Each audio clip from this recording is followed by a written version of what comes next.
Good evening to my unedited raw video. I have recognized I have a terrible habit of not videotaping because I don't have the right setting, the right time. I don't know how to edit very well, and I don't post. That's gonna change. I am tired. So today was my first day back from work, off vacation, and then it's been a couple weeks, so I gotta spend amazing time with my husband, my child, and then so I went to work, came home, and I cleaned, which I felt like I really needed because the daycare has a bad case of hand, foot, mouth disease. My child has not gotten it yet, or hopefully at all. And so every day when they come home, they get a bath. This time I didn't have time to do it right after they got home or we got home. So they got stripped down, they ate dinner. And while they're eating, I disinfected the kitchen. I mopped the entranceway, which it needed badly. And then went straight into bath bed. I feel like with kids, you have to get them in the bath. I know a lot of people just do wet wipes. That's some sort of army shower shit. That's disgusting. But bath, lotion up, and it doesn't even have to be a 20-minute bath. It takes a long time because by that point, and at the night, they're just exhausted. And my child's not napping very well at daycare. They're getting one nap in, which is really not good, but they also have FOMO, and I'm just I get you want to play with your friends, but give me a break. Anyways, me and my husband, I felt like we kind of had a really good night. So I'd encourage you, if you have a partner, sometimes just having a movie night, it's Monday, and we freaking, what was I supposed to say? We had wings. Popeyes has really good wings, limited time only. And then, hold on a second. Sorry, I gotta make sure I'm recording because last time it didn't record me at all and I got mad. But we got wings and we watched a movie. Honestly, on TikTok, there's this guy called Cinema something. He did a recommendation I saw today called Redline, and it's a racing movie, but the style's this hand-drawn anime. This shit was fucking cool, man. And I watched it. I don't watch movies. I'm not a huge movie person unless it's good. So, but I was I was on lunch and I was like, oh, this actually looks like something my husband would like. So I put it on and he got really into it, and I think it was a blast. So if you're interested in a racing punk movie that is set for it's thrill junkies are racing to compete in this illegal race called Redline, and they'll do whatever it takes to win, and it's just so freaking punk, and it's so freaking cool. People who are just naturally aesthetically cool. I actually liked it. It was on YouTube. It was a less than 2-hour movie. It was good. I think it's also on Tubi. Anyways, back to books, because that's why we're here. It's almost 11 o'clock at night and I need to read for the night, and I was struggling because there's a book I have, but it's I'll put it in the caption, but it's called Why Would Anyone Choose Jesus by Ray Comfort, and I couldn't find the book. I didn't feel like going through my boxes, so I downloaded an audio and I started listening on Spotify. To be honest, the book was rump. I'm gonna give it 2 stars. It's essentially a book why would anyone choose Jesus? And I love Jesus. I'm a Christian, but I don't believe in beating someone over the head with the Bible. And it doesn't make sense to, in my opinion, to beat someone into becoming a Christian. And I feel like that's his evangelical stance. So some people, and I was listening to the book, and I was like, this seems so like unrealistic. And then when we watched a YouTube of someone who was like, hey, I just don't believe in God. And then he takes the conversation, was like, see how you're acting flippant? I'm just trying to save you. Would you save somebody in a fire? Would you, if you saw someone in a fire and they say no, they don't want to be saved, would you do everything that you could to save? You see what I'm talking about? And it's kind of like, now you're getting into force and coercion, and I just don't believe that's what the Bible is about.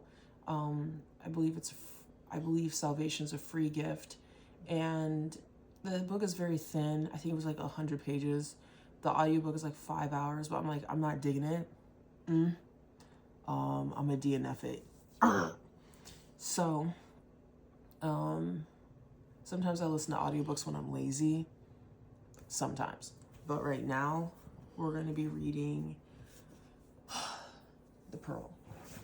I wanted to do a different challenge where I videotape myself going through different reading challenges, stuff like that. But my other phone, my child locked it for 3 hours. So I just found that out. But this is a library book, The Girl with the Pearl Earring. This is a library book that I have to turn in by Friday, along with 6 other books, and I'm behind, grossly behind. So I need to get this done. I don't even know where I am in this book. Oh my gosh. And someone took my bookmark out too.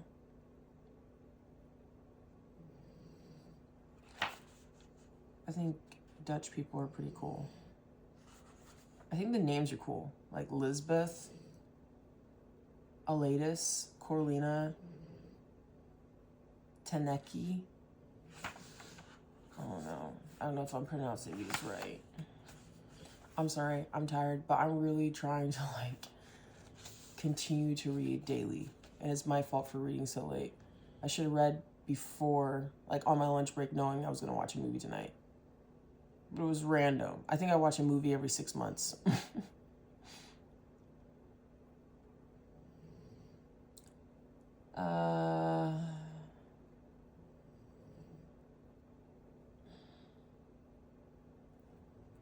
Where am I? It had begun 2 months ago one afternoon, long after.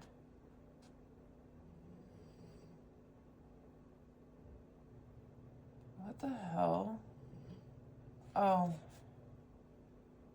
Oh my gosh, I have so much more to read. I might have to read this on lunch, but I got so much on my plate. Move throughout the rooms. Oh.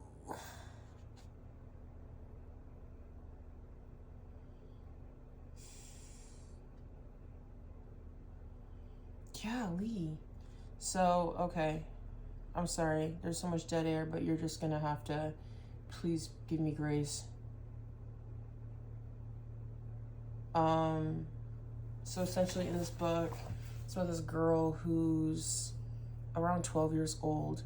Her father was like a tile maker who became blinded and essentially useless to society.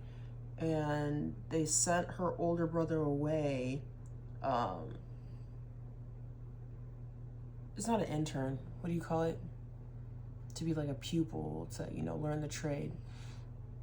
And in order to help feed the family, she has to go be a maid to this wealthy artist who has a pregnant wife, like four freaking kids, and a mother-in-law.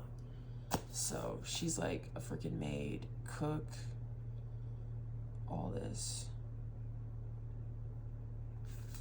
If I could find the freaking page I'm on. But I don't want to stop recording. Okay. Yeah. All right. The morning as I arrived at the meat hall, I heard a man ahead of me say the quarantine had been lifted. I hurried to Peter's stall. Peter's stall has an I in it. Father and son were both there. Several people were waiting to be served. I ignored them. Straight up to Peter and ran straight up to Peter, the son. Can you serve me quickly? I must go to my family's house. Just 3 pounds of tongue and 3 of sausage. I understand tongue is a delicacy. That is nasty as fuck. I can't digest it. He stopped what he was doing, ignoring the indignant sounds from the old woman he'd been helping. I suppose if I were young and smiled at you, you'd do anything for me too. She scolded as he handed the packages to me.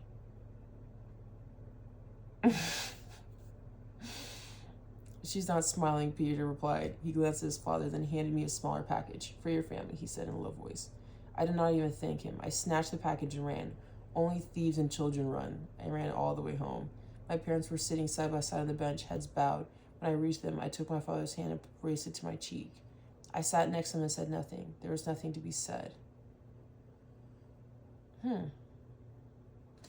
There followed a time when everything was dull. The things that had meant something, the cleanliness of the laundry, the daily walk on the errands, the quiet studio, lost in patient importance.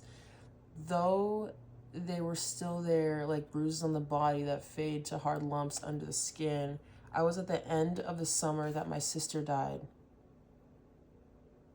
It was at the end of the summer that my sister died. That is deep. Oh my gosh. That is so freaking deep. Oh my gosh. I think her sister was like 9. Oh, that's sad. The autumn was rainy. I spent much of my time hanging laundry on the racks indoors, shifting them closer to the fire, trying to dry the clothes before mildew. Mildew took over, but without scorching them. Taneki and Marie Thins treated me kindly enough when they found out about Agnes. Did I skip a part? Oh my gosh.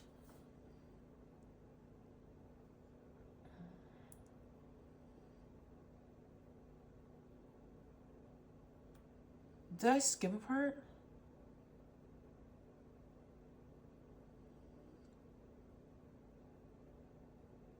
What? This is embarrassing.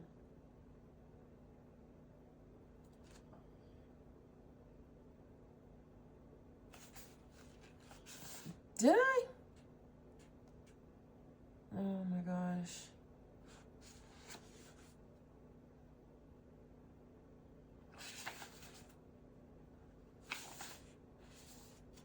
Can I just be honest with you? I freaking hate when people touch my bookmark. Like, I can't describe the amount of rage I feel when someone takes a freaking bookmark. I didn't dog tag this because this isn't my book. And so I had a bookmark in here. And my child rips the bookmark and eats it. And that's just like the most frustrating effing thing. And there's no chapters in this book. It's just years. So right now I'm reading 1664. I don't know anything about that period, especially in like Amsterdam area. Like I don't know crap.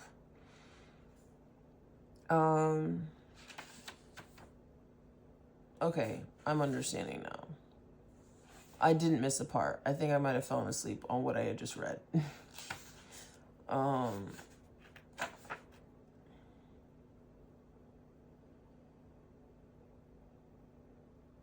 Yeah, I definitely fell asleep.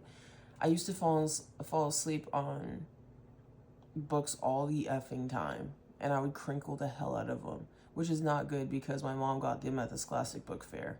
But I truly used and abused the books. Yeah. In this book, it talks about the plague. So if you know anything about the plague, whatever kind of plague, it was a plague. They don't even know the type of plague. But this shit is terrible.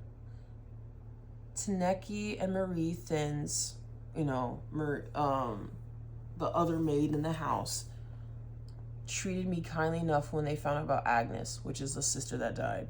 Taneki managed to check her irritation Taneki managed to check her irritation for several days, though soon she began again to scold and sulk, leaving it to me to placate her. Marie Thin said little, but took to cutting off her daughter when Katharina became sharp with me. Katharina is the artist's wife who is pregnant and rude as F. Stop having all these damn kids. Katharina herself seemed to know nothing of my sister or did not show it. She was nearing her confinement, and as Taneki had predicted, she spent most of her time in bed, leaving the baby Johans to Martig's charge. He was beginning to toddle about and kept the girls busy. I couldn't imagine having a toddler that's crawling and then already about to give birth. What are you doing? What are you actually doing?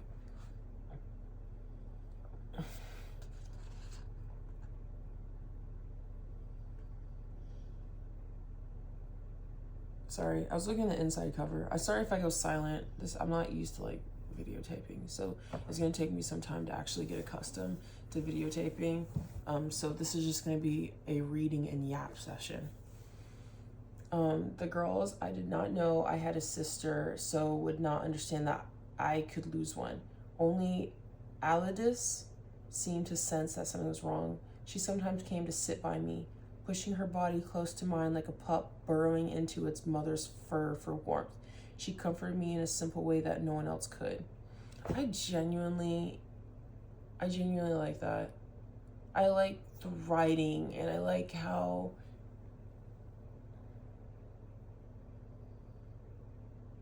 simple but powerful it is. I like that. I don't know. One day, Coralina came out to the courtyard where I was hanging up my clothes. She held out on an old doll to me. "We don't play with this anymore," she announced, "not even Alidus. Would you like to give it to your sister?" She made her eyes wide and innocent, and I knew she must have overheard someone mention Agnes's death. "No, thank you," was all I could say, almost choking on the words. She smiled and skipped away. The studio remained empty. He did not start another painting.